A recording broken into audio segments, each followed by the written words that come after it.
Hey folks, thanks for joining me for this episode from the EmbellishPod. If you got here by chance, please take a moment to hit the subscribe button. Hopefully I can be found on any podcasting platform that exists. And if you can't find me on one, send me an email at embellishpod@gmail.com and I'll try to get that taken care of. You can also find video versions of this podcast on YouTube. You can find all of my links on Instagram at EmbellishPod or TikTok with the same handle. I have a website. It is www.embellishpod.com. It's a place to pick up these links, episode details, and more. Today I have a couple of ladies joining me from Don Q to talk a little bit about Puerto Rican rum, the process of making rum, and how it is aged. I hope you guys enjoy the conversation as much as I did.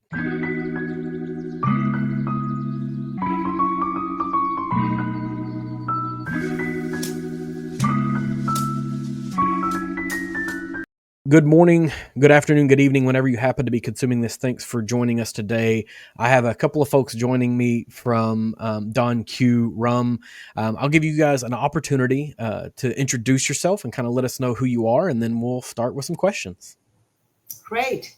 Well, I'm Sylvia Santiago, Senior Vice President of Destilerías de Reyes of the manufacturing area, and Maestra Ronera. I am Liza Cordero, the master blender for Reyes. I have been with the company for 23 years already. So both of you have some significant time with the brand. We'll start with maybe an easy question. So you work with Don Q, and Don Q is named after Don Quixote. Why was the brand named this? Right. So there's a million names out there in the world. Why this one? Well, remember that the Reyes family, they came from Spain, the house of Don Quixote. And they decided to use that name for this special rum, basically because it's the same ideal. Don Quixote was always looking for the best, idealist, and a dreamer. And the Reyes family, they were the same. The first Reyes who came here, he was a dreamer. And the dream is still running. Right.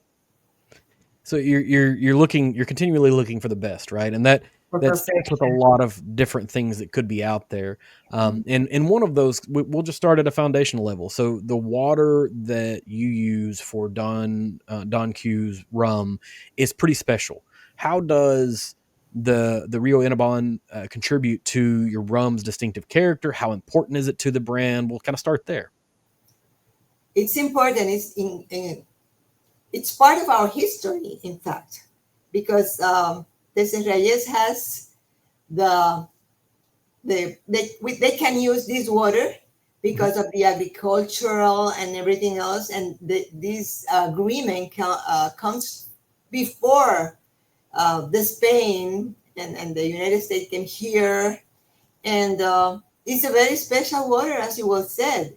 I remember when I began working here that I started working in the laboratory, and I used to do water analysis, and I was always amazed on how good the water was in terms of hardness, the mineral content, because it was really, really clean, and in taste and in nose, it's very neutral.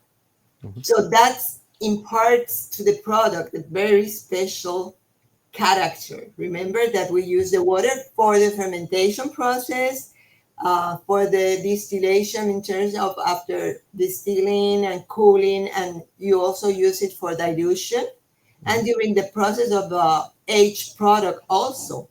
So the water is part of all the process since the beginning to the end. So that's why it's so important, and this special water is so good.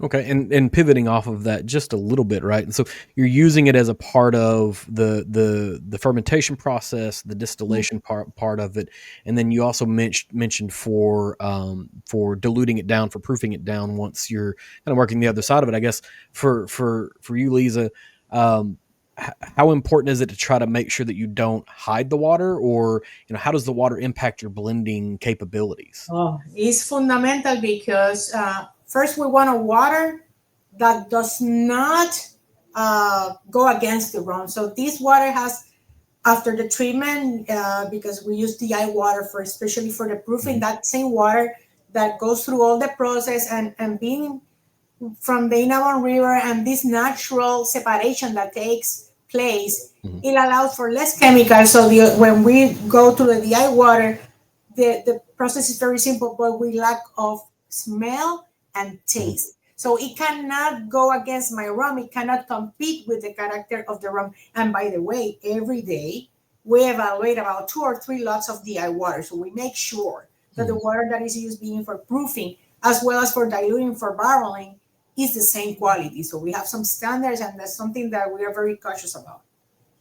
Okay, and so let's talk a little bit about, so there's the process to distill. Well, there's the process to ferment, distill, then there's barrel aging, then there's blending that kind of comes along the way. I guess where does the flavor philosophy effectively begin?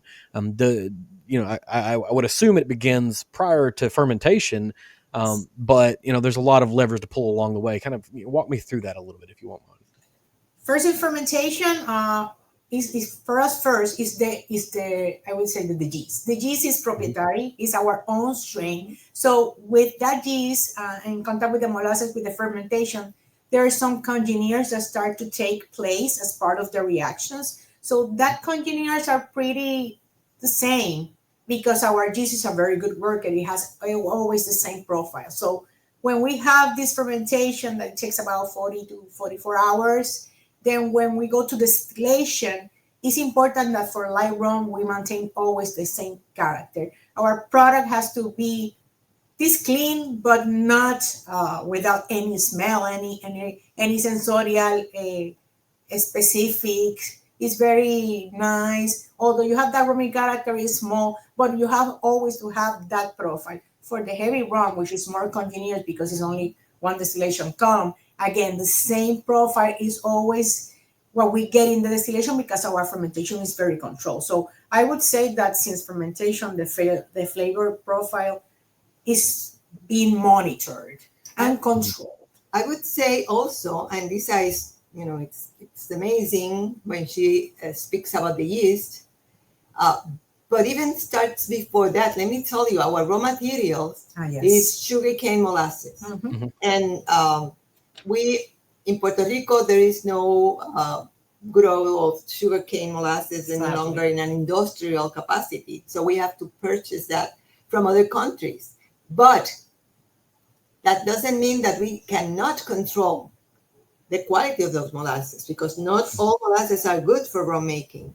So we have a definite, what we call origins. And those are the mills that we can purchase the molasses from. And we have those mills already characterized. So when we receive the molasses and our yeast, our wonderful yeast, start working with that, we know exactly how she is going to do with it.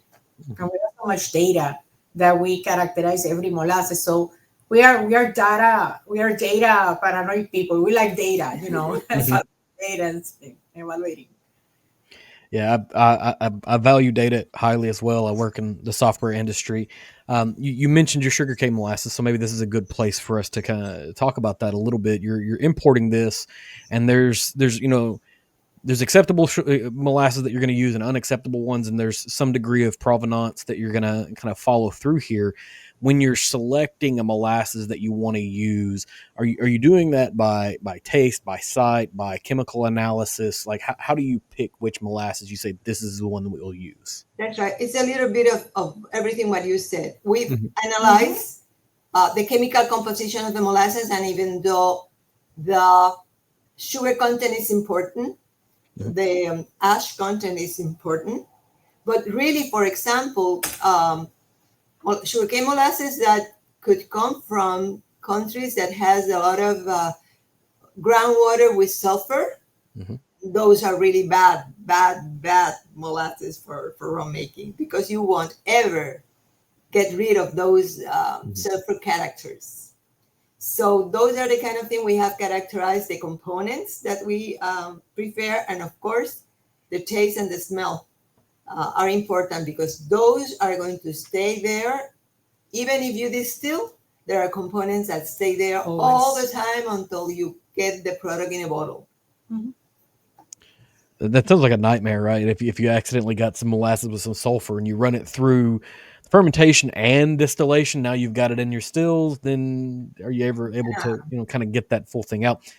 Quality control being a really, really important thing. I guess if you were to look at the perfect molasses that you want to use, I guess could you describe what that would be for maybe a flavor or color or whatever component? I would say that the ideal molasses are dark brown, not completely dark, brownish, regularly. The smell is like warm. It's have a sweet note, not necessarily too sweet, but then sweet note is there. And the origin, the sugar cane is also there. And that's important, that it should keep that origin from where it comes from.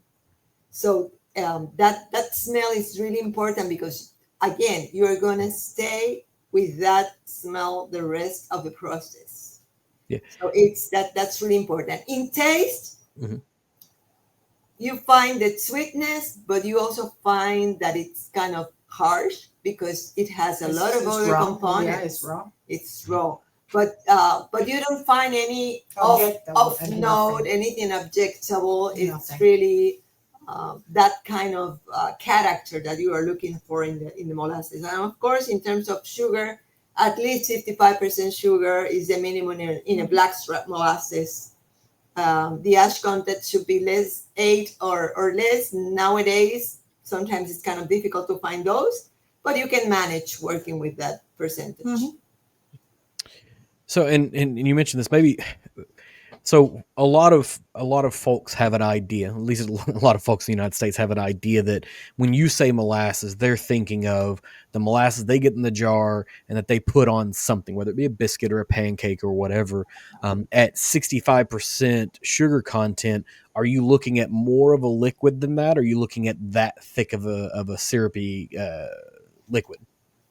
It's viscous. It's very viscous. The bricks that we're talking about here is about 85. And we have a sample here. Let's see if we have it. See how, I don't know if you can see how dark it is. I have a glass here, so yeah. See how viscous it is. It's high density, and it's it's not so easy to work with. Yeah.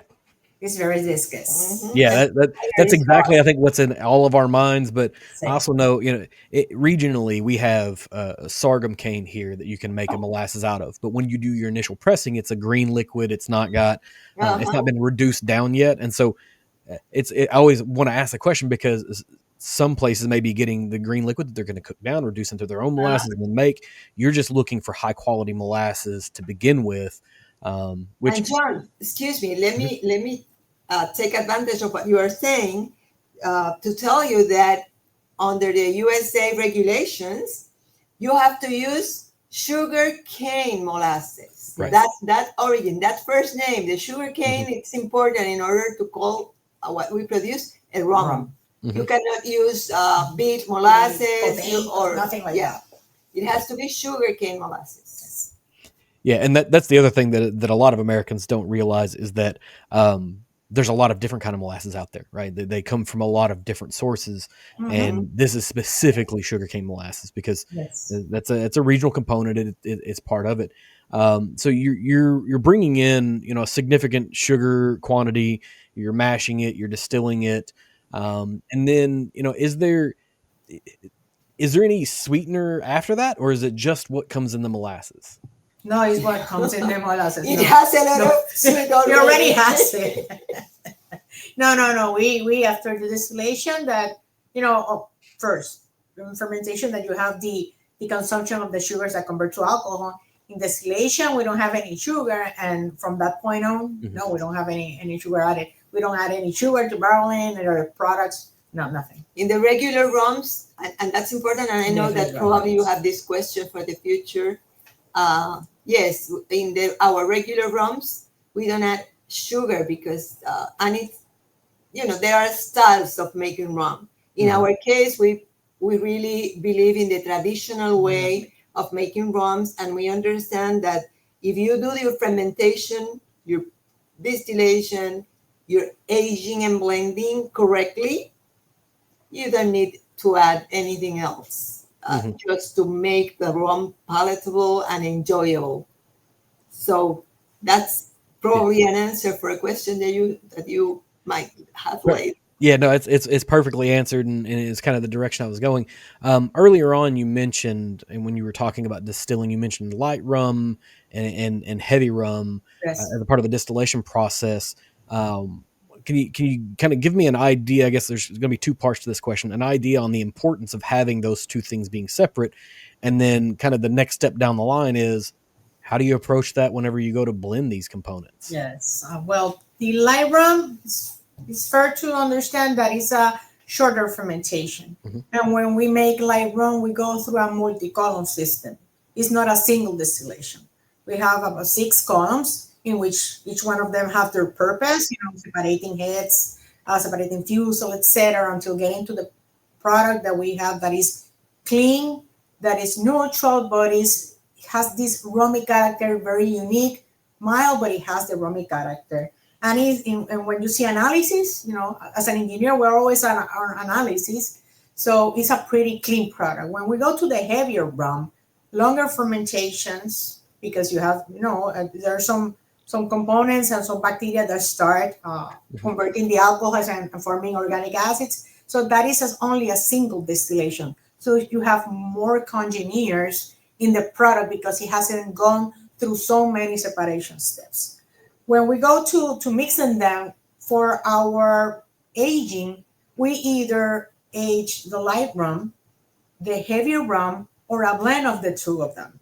So that gives us a unique character, and also with the years in aging, each one has its own character. And we go to blending again, although we believe in the traditional way of making rum, and also we honor that the product that it has been a legacy in the Serrayes family. We do have multiple blendings that we can do because although there are only 3 rums, they have different aging periods. So this, I always tell people that this is like piano. You have your notes. So I always have 2, do, re, mi, etc. But the way that you play that music is different, and you have always the same notes. So it's the same. Yeah, it sounds like there's a lot of opportunity to kind of create different flavor profiles based off of the levers that you have able to pull here. Yes. And in that area, right? So you have a portfolio of products that are in front of you. When you look at the things that you have aging, the things that you're making, and you think about the future, how do you decide which expressions you want to develop out more? Do you have any kind of, like limited things that you do every so often? Like as you're building this out, you've got really strong distillate, really strong aging practice, good quality ingredients. But when you get to the end, you've got to put it all together in brand extension. So tell me a little bit about your, the current portfolio that exists and how you decide which ones you want to develop. Well, on the ones that we want to develop, we work very close with the marketing here in Serrayes because they know the market, they know what is available, what the person or what we will be able to give, or the offerings. So whenever we talked about them, then we say, okay, we have these rums with this profile, so we're gonna be preparing some blends for you to evaluate, and depending on what they tell us, then we start creating in the lab. But again, we are very focused on the premiums, although we have other rums. So for premiums, we have a lot of beautiful rums in our aging warehouses that we can. John, yes, John, I'm sure that you are thinking probably Lisa is already blending, but I'm sure that you are a step before. That is, what are you going to put into aging? Because it's not easy. We have to look sometimes, think about, okay, from now to 10 years from now, what could the customer be looking at? What do we have to put now in bottles to have it ready and aged from now 10 years ahead? And it's not easy. Yes, it's not easy.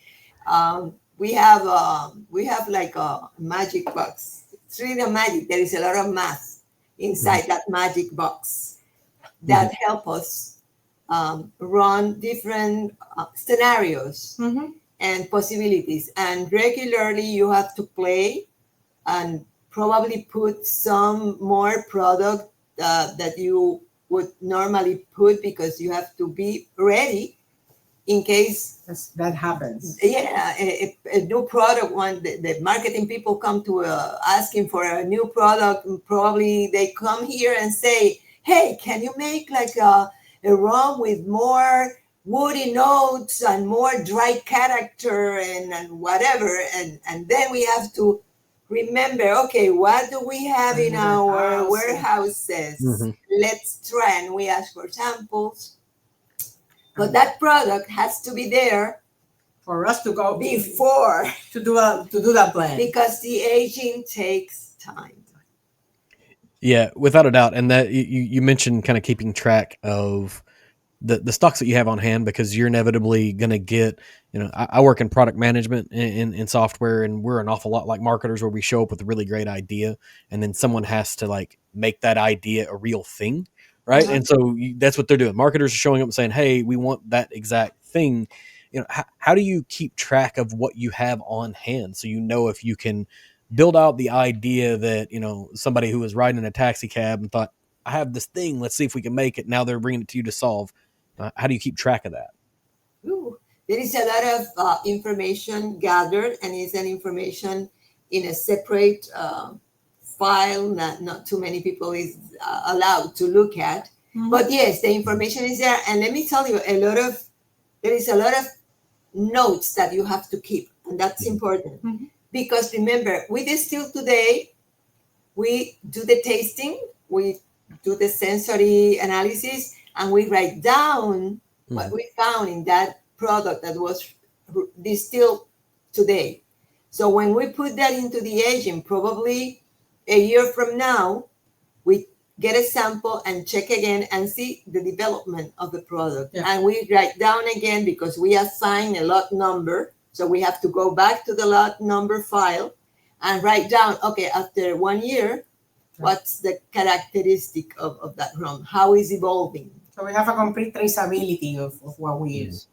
That's the way really that there is a lot of notes that we have to go and check.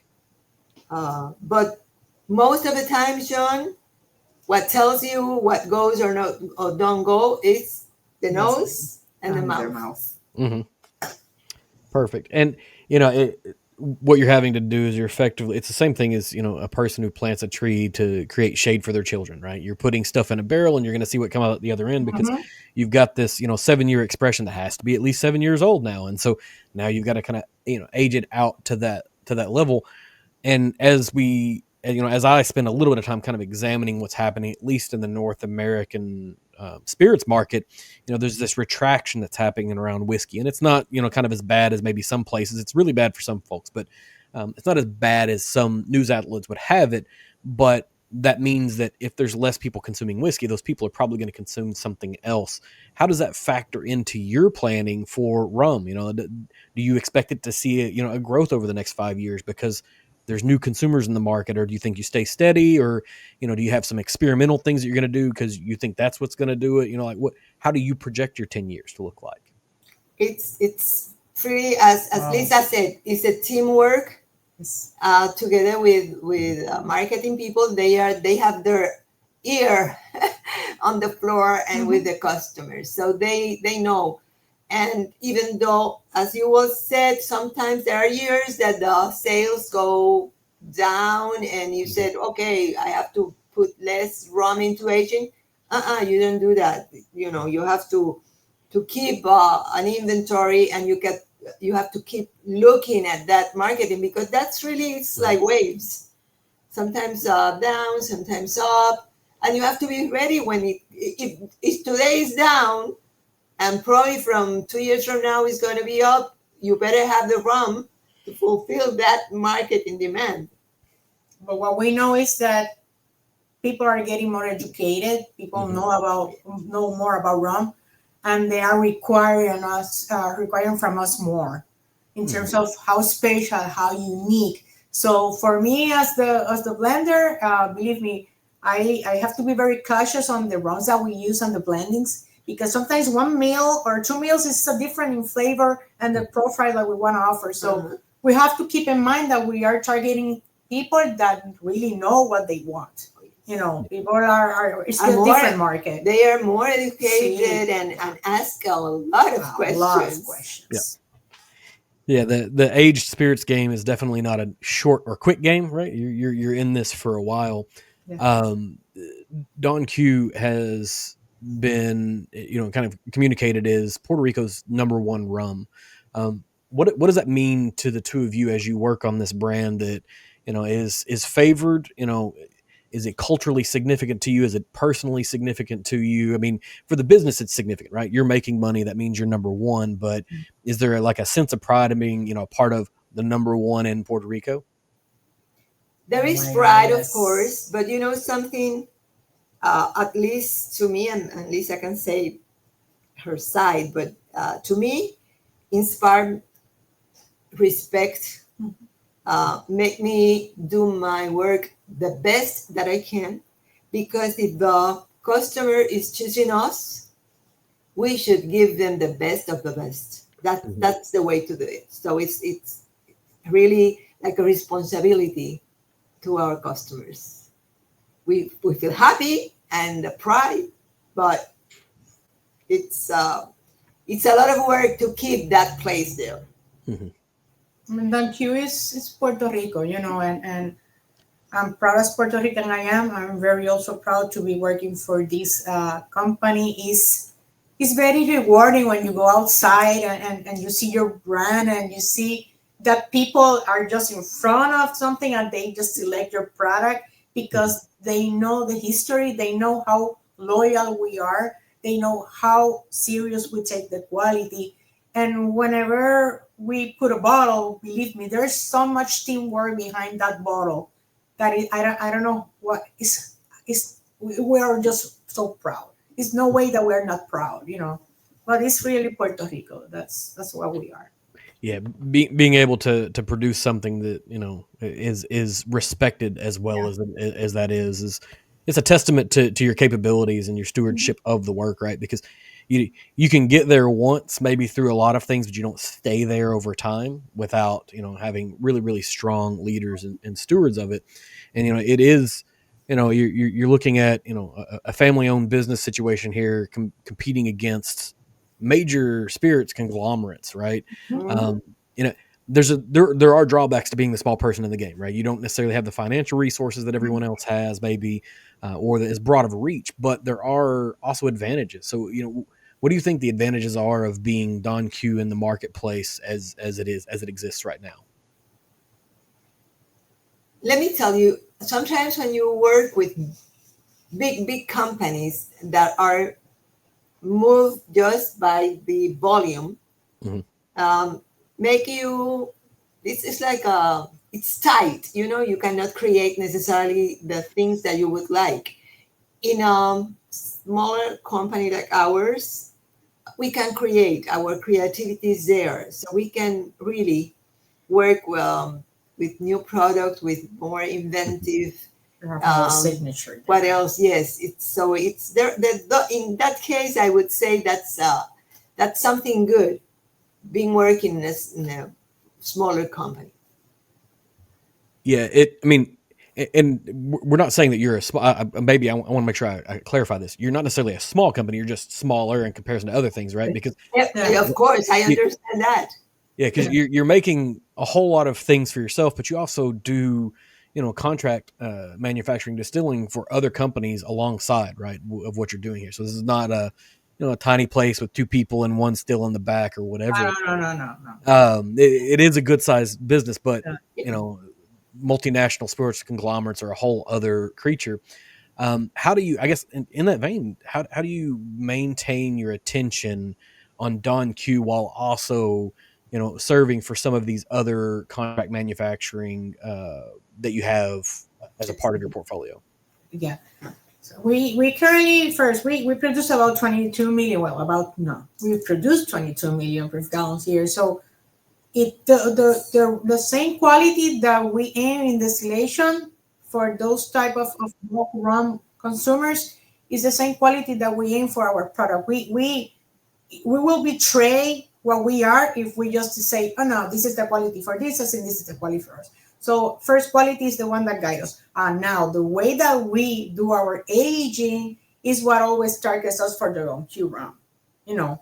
So I would say that quality is like a basis for us, and we do not betray the Don Q quality at all. It's just the way that we produce the rum, you know, that quality.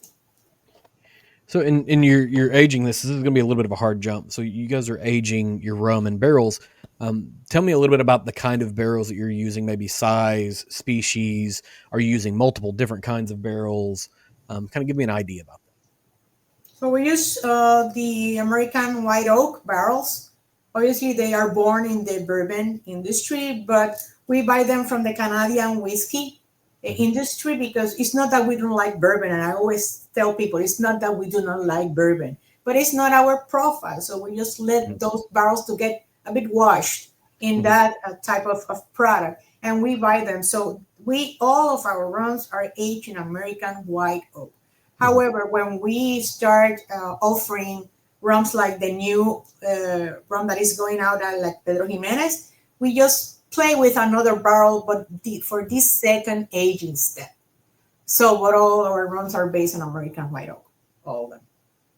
So you mentioned a secondary aging. Yes. Tell me a little bit about that.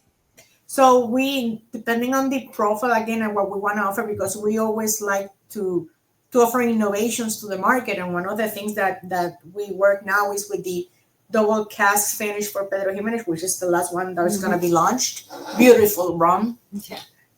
Beautiful, exquisite. It's not in the market yet. It's not in the market, but it's going to be launched now soon. So what we decide is what are the profiles of what we want to offer to our customers. In this case, we want to go through some sherry wine products. In this one is more sweeter, but the mix of the aged rums that we do are just put on second aging process in those barrels. So depending, we have to monitor every month. We cannot tell you that one takes 3 years or 2 years or 1 month or it depends on the way that the barrel just speaks to us in sensorial, in smell and in taste. So, but that is to give some notes to our rum. It's not that we abandon our rum. In every double cask you have, you're gonna find our rum, but with a sling and a hint of another type of barrel. And remember that if there is something in what we are that we consider we are good is in the blending and in those those añejos. That's why the Reserva Siete is delicious. It's always unique. And the rum that we put into that double aged product is also a very mature añejo. It's the youngest is 7 years. The youngest is 7 years. Is 7 years. Mm-hmm. So it's really a good rum, a good base with that at the end, that small amount of that extra second aging. So you mentioned, you've got a product line that's going to be coming out soon. Are we talking before the end of the year, or is this a 2026 launch? Well, we have in a pipeline several products. The one that we can tell you is the Pedro Jimenez double aged, delicious, and there are more. There will you have to. You keep Stay tuned. Yeah, for sure. And it's I always, it's a thing that rum is probably an awful lot like whiskey people, where you've got some that are purists. It should never be in anything besides what its standard is. And then you've got some other folks that really are interested in the experimentation, where they want to see the rum that they really, really like, the one that they've, kind of adopted. This is my favorite rum, but see how it can kind of explore other flavor profiles. How can it be amended by, a PX cask or, any other thing. Bourbon's gotten into curing in absinthe casks in the past, but that may be too far. But you want to experiment, you want to try new things, and there's absolutely nothing wrong with that. So it is interesting to see what will happen with that. I did come across an interview that was done with the Rumcast where there was a mention of a sherry cask solera that's been at the distillery like as long as anyone can remember here. Can you tell me anything about this? Yes, I can tell you about that. Yes, and John, I've been here for 52 years already. Mhm. And when I came here, the Solera was already here. So more than 52 years is what I can tell you. And yes, those are sherry casks, the same way like Solera system in Spain. Mhm. And you have those 3 layers, and you just get the best of the what you have in your inventory, 4 to 5 years of aging, and that's what you put in the upper layer. Mhm. And let's imagine that we are beginning with the Solera. You put that in the first layer, and then you keep moving that later, years later, to the second one. So it's moving slowly in a larger cask, and then to the third layer, the bottom layer. After approximately, and this moment, approximately 12 years, 12 and a half years, you can use portion of that bottom layer, and that's your Solera part of the product. And it's incredible. It's like it explodes in your senses. It's very powerful. It's powerful. That's the way, powerful. Yeah. But that's the way, and we just, of course, we after using it, it's measured. That's when it's completely like a manual operation. Still, the worker goes there, measure with a ruler, and okay, we have to refill the lower from the middle and the middle from the top. Okay, time to check on what we have here that is good enough as to go into that system. Mhm. So yes, it's at this moment, the Solera portion is used only in the XO. That is why it's so expensive. And John, that is why. If you do, as I always say, you have, first of all, you have to use all your senses. Mhm. You have to look at that beautiful rum XO. It's so amber, dark amber, clear, brilliant. And then you open that bottle and you listen to the sound of the cork coming out. And that's, your brain is telling you something is happening. And as soon as you do that, then the spirits that are there just comes out and stretch. And your nose say, oh, this is something good. Something good is coming. So there is no other way to go than to pour it on a glass and enjoy. Swirly, Mhm. and you put some small amount, not too much, just a small amount in your mouth, and allow that to play with your tongue, with your cheeks. Just allow that. It's wonderful. It's wonderful. You feel the warmth, the sweet initial note, no sugar, just the sweetness coming from the wood. And after that, you swallow it slowly, and you will feel that warmth going down, and all your body just stretch the same as the spirit, and that character of the Solera comes out, and you see stars. When it comes to your stomach, all your hairs are raised. And you see stars. So you have to do that, believe me. Yeah. Well, and I guess I don't have to ask you which is your favorite rum that you offer, right? You just, if there's anything that's better than that, based off the description you gave, then I'm interested to hear about that. Obviously, I guess when I think about Solera is a thing that you hear in Scotch, you hear in a lot of places. how traditional is the idea of solera in Puerto Rican rum? Let me tell you, the solera, I only knew about the solera in our case. Lately, in the last 2 years, probably, other companies, I understand that they're playing with something. Something similar, yes, to with the solera also, because, well, they learned about the good things about the system. Well, it sounds like you're safe for the next 50 years at least, right? Because you got a head start for sure. I'm sure there are some molecules still there in the bottom layer that are from that age. Yeah. But it's a thing that I guess you could technically call traditional at this point, right? Because you guys have been doing it for over 50 years and you're respected in the marketplace as it is. But it's one of those things. The idea in and of itself is maybe new to Puerto Rican rum. How do you balance that, right? So you guys are doing some PX stuff as well. How do you balance respecting traditional methods within Puerto Rican rum and then building your own innovation, right? Being able to kind of, explore the boundaries. Again, innovation is important. However, my innovation has to go hand in hand with the traditional way that we make the rum. What we can do is to achieve or strive for that perfection in the blendings, but not to abandon the traditional way.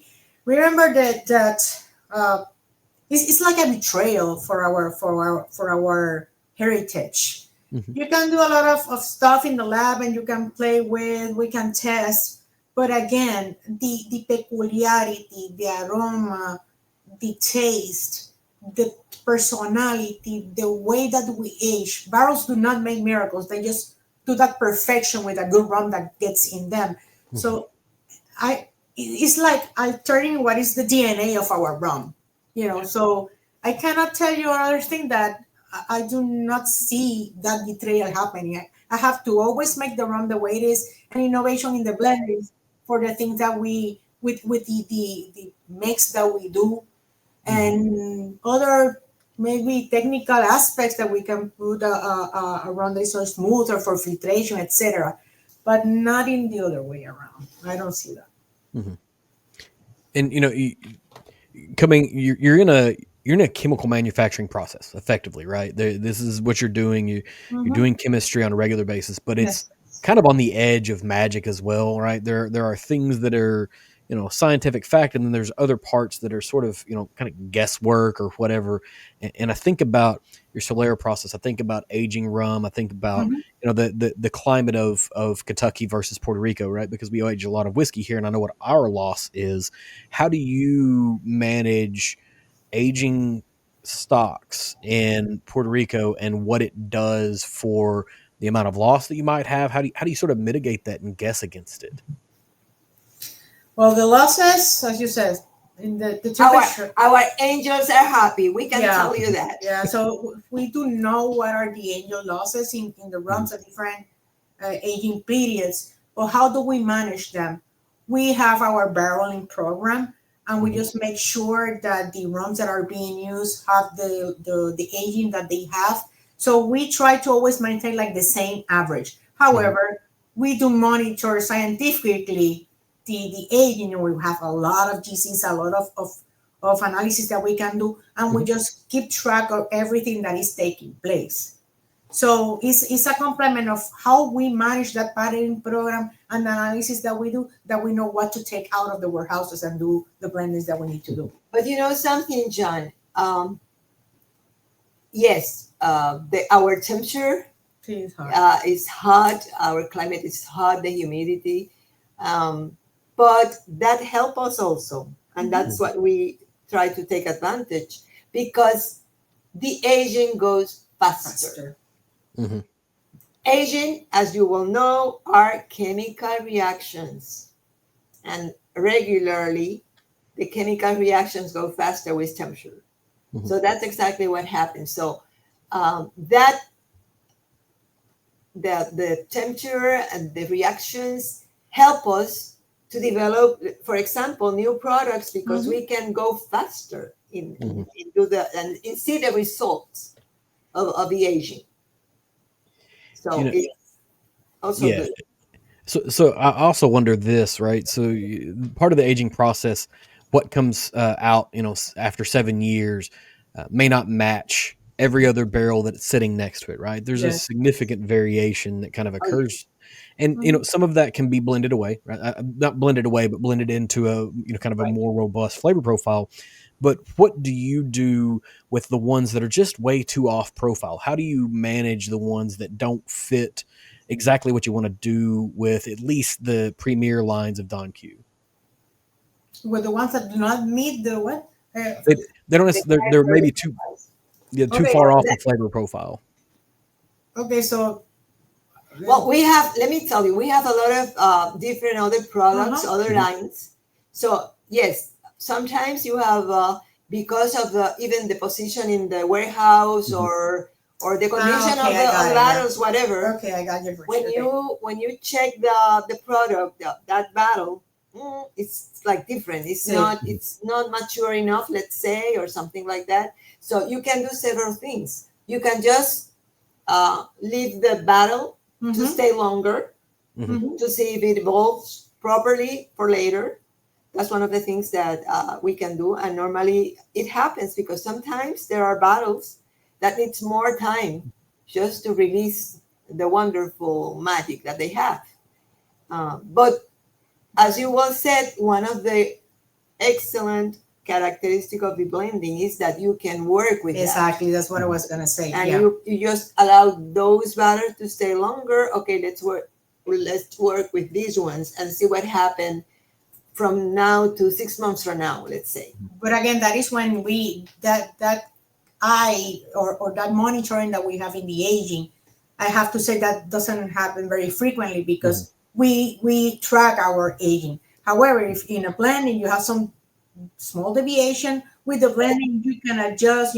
That's part of what I do. You say, Yeah. okay, the character is very similar, but I just want it to be perfect. So we just adjust a bit the blending with the same rums that we have for That's the that work of product. the That's master my work. blender. That's my work. That's your job. Effectively, that is That's my job. you're the one that gets to solve that puzzle. I have to Um, solve the puzzle. and both of you have been involved with the brand for a while, but I wonder this. There's a lot of conversation happening about climate change and the impact on a whole lot of things. Mm-hmm. Mhm. And I've been curious about this, and I asked this of a lot of folks that are doing aged spirits. Do you see a difference, say in the last 10 years of how aging products are turning out versus the 10 years prior to that versus the 10 years prior to that? Or does it kind of all just sort of wash out in the end where it stays pretty average? I would say that yes, that there has been some changes. We've noticed that at the temperature in the warehouses, you notice that it's higher. Hmm. So the Mm-hmm. aging goes faster, and the losses also, if you don't catch them on time, you could lose a lot of products. So yes, and we are working on different areas to try to control that. And even though we have over 100,000 barrels Hmm. All the warehouses. in five warehouses. Each warehouse is different, Mm-hmm. but we are working with the treatment of the battles Hmm.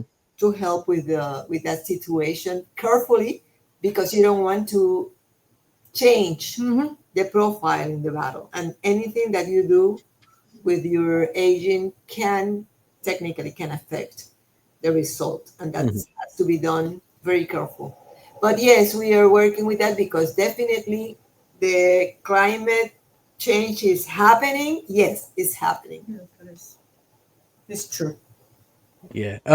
So, and we are going to be pushing up on time here pretty quick, and it's gone by super super fast, and I've probably only gotten to about half the questions I had to begin with. I told you when we started I would make notes, and I'm on about the 85th post-it note at this point.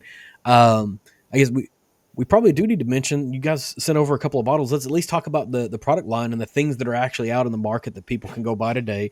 We can mention the one that's about to be in the market, but let's kind of walk through that. And you can talk about whichever one you want to talk about first. I've got the Anejo, and I've also got the 7 year on hand. So kind of tell me about one of them. Kind of its place in the market. Kind of what it is.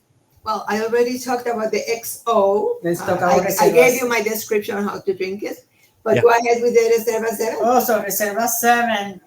Reserva 7, well, I have a lot of favorite rums here, obviously, and I am very objective.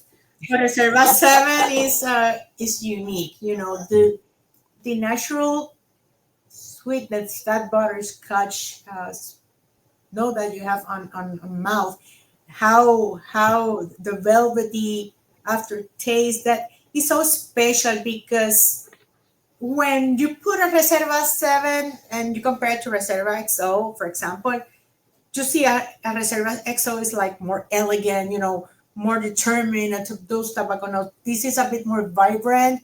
It's excellent for any cocktail. The sweet notes come out, those toffee, those caramel, vanilla. So it's pretty amazing, and it can conquer your nose pretty easy. Mm-hmm. You know, it's very friendly. It's an excellent companion. It is so many flavors in this special rum that when you say, when you see the bottle, sometimes people don't say, oh my God, we know that we're going to be tasting a good rum. But when you open that cork and those smells come out, especially for me, the vanilla and the caramel and the butter, scotch is very evident for me. It's impossible not to want to taste it. Right. So that is why Reserva 7 is very unique, because although it's serious, it's not so serious as the XO, but it's not, it's rummy, but the oak notes are there, but not so evident like the gold, for example. It's like an intermediate point. Mm-hmm. So that's the way that I would describe Reserva 7. So and you touched this just kind of briefly. How should I drink this, right? So if I'm moderately new to aged rums, is this I should pour it in a glass and drink it neat? Do I ice it? Do I put it in a cocktail? What's the right way to consume this? You know that one of the misconceptions about premium rums like this are that they are only good when you put them neat. Mm-hmm. That is one of the things that I'm hearing about many people. But you know, with these younger people, they think that this doesn't go in a cocktail. Mm-hmm. That is only with ice. No, believe me, an old fashioned with this is marvelous. You can do an old fashioned with a Reserva 7, and you just can stand very away from the cocktail, and you would say that is Reserva 7 because it will pop out those sweet notes so marvelously. So in Reserva 7, I like it also with a coconut water. That's my style. Mm-hmm. But you can do it in a cocktail. But it's very traditional in the old fashioned. And it's very used in old fashions, the Reserva 7. You know, I normally drink those neat. I love them neat. But with a little piece of ice. Mm-hmm. It's good, and I'm going to tell you why. Because when the ice dilutes, it's watering a little bit the rum. And there are some components that comes out at a lower proof. So when you use ice, what you find is that every time that you taste, you find something new, something different, because it is more diluted, more different components coming out. So it's really nice. It's a good exercise when you do it with ice. And even when you pour it in a glass, when you see just going so slowly through the glass, you know that you have good aging here. And what is not to admire about the color that you have there? Yeah, I mean, we had the description earlier on the solera, and how kind of you start with their eyes, and it's like anything, whether it's food or beverage or whatever, you're gonna eat or drink with your eyes first and your nose, and then finally, your mouth is the last thing to sort of experience it. I've got several different ways to try this now. I've got an old fashioned. There's some coconut water. There's a little piece of ice. Right, you walk your way through it, and you mentioned a younger generation kind of feeling like, oh, you're not supposed to put this in a cocktail. But I've always heard a chef once say that you should never cook with a wine you don't drink, right? If it's not good enough to drink, you shouldn't cook with it. And if it's not good enough to drink neat, maybe you shouldn't make a cocktail out of it. That's how you have that kind of advanced experience of it. I guess, you know, like I said, we are getting a little close on time. I'd like to kind of maybe, you know, steer back a little bit towards, you know, we've got Sylvia here. You've been doing this for a long time. You've been working together, the two of you, for a period of time. You know, tell me about the relationship working together, kind of what it's like stewarding this really important brand in Puerto Rico, and kind of where you want to see it go next, right? Wow. Let me tell you that working with Lisa, she was our master distiller for 19 years Mm-hmm. before coming to be a master blender. So we knew each other. She was we were always talking about the product and the still. And when we found something, I asked her, Lisa, something is happening there, because I find like a little bit, and she ran to the laboratory to smell what was different. So yes, definitely, Lisa has the correct way of the Serrayes family. Like, you don't cut corners. Mm-hmm. You have to do what you have to do for to have the best quality. And for the future, we see excellent things coming. Keep listening to the customer for those new trends, to give them what they want with the quality that we are in use to give them. But I believe really that we have to listen to the customer. That's key, to know what route to go. You know, that you're right. You know, they say the customer is always right, and sometimes they're not always right, but they're always right about what they want, right? Yes. And how they want things to be. You know, we are, you know, quickly running out of time. I have another appointment to be to. I really appreciate the time that both of you have given me. You know, you can't create more time, so it's a precious commodity. I appreciate both of you hopping on and for a wonderful discussion and a really educational discussion. So, thank you guys for being a part of the Thank you. conversation. And Hope you know, if you've got any, see you visiting our plant whenever you want. We're Okay? going to the warehouses. yes, you know, I think my wife would absolutely love a trip. To We come know see you're going to love it. We know you're going to love it. Okay. Thanks for tuning in for this episode from the Embellish Pod. If you enjoyed this, please leave me a review on whatever platform you're consuming this on. Leave a comment if at all possible. Hit me up on social media on TikTok or Instagram using EmbellishPod, and you can give me a follow so you can keep up with what's going on here. I can be found at www.embellishpod.com. It's a place to pick up all of these links, accounts, and contact details. Thanks for stopping by.